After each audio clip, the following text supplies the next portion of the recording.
North Korea's military says it's now officially authorized to wage a nuclear attack against the US to counter what it calls Washington's aggression. Pyongyang warns an explosion is imminent and war could break out today or tomorrow. South Korean-based journalist Joseph Kim has more now on the latest in a series of threats there.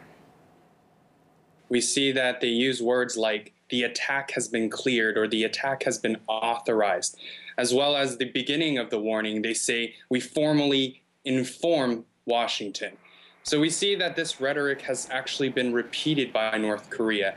And North Korea has used this in a way to actually say we want to start dialogue. It's a lag period which Pyongyang uses into getting Washington to come and perhaps get on the dialogue table. We keep hearing from other people such as Secretary General Pan Ki-moon or U.S. Secretary of State John Kerry that dialogue is the next step. While both North Korea and the United States seem to be interested in dialogue, it doesn't seem that either side are wanting to back down.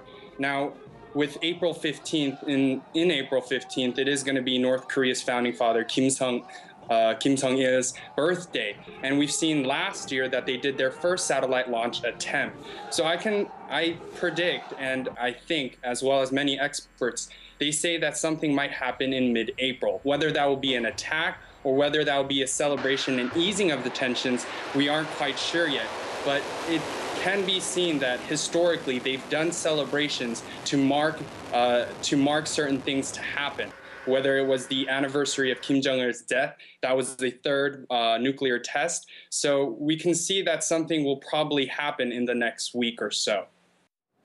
So Pyongyang's latest warning came after the Pentagon announced the deployment of a missile defense system in Guam to prepare against a possible attack. But while any assault is deemed highly unlikely in the US, many are questioning whether Washington's actions are proportionate to North Korea's war rhetoric. RT's Gaina Chichikan now explains.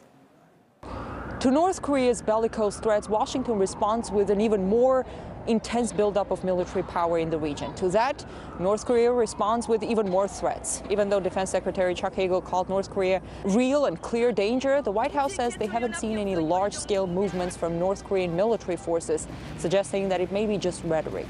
But while North Korea talks, Washington acts. Apart from F-22 fighter jets and other bombers that it sent to the region for the ongoing military exercises with South Korea, the Pentagon is now deploying an advanced missile defense system to Guam. Guam hosts a major U.S. military base in Asia. North Korea and the North Korean Army has announced that it has the final approval for a nuclear attack on the U.S. As they tell us, North Korean rockets can't really reach the U.S. mainland, but they can potentially attack U.S. bases in the region. There are 28,000 U.S. troops just across the border in South Korea. So could we see the worst nuclear standoff since the Cuban Missile Crisis between the Soviet Union and the U.S. Even though the rhetoric is probably as hostile as it's ever been, no one really believes that North Korea is actually going to carry out an attack. North Korea itself knows that if it did an attack, if it attacked the United States, it would be committing national suicide.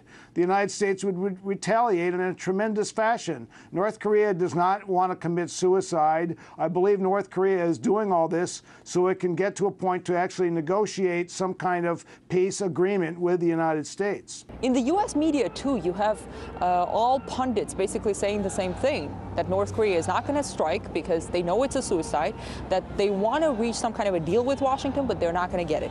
You have former officials, experts all saying that.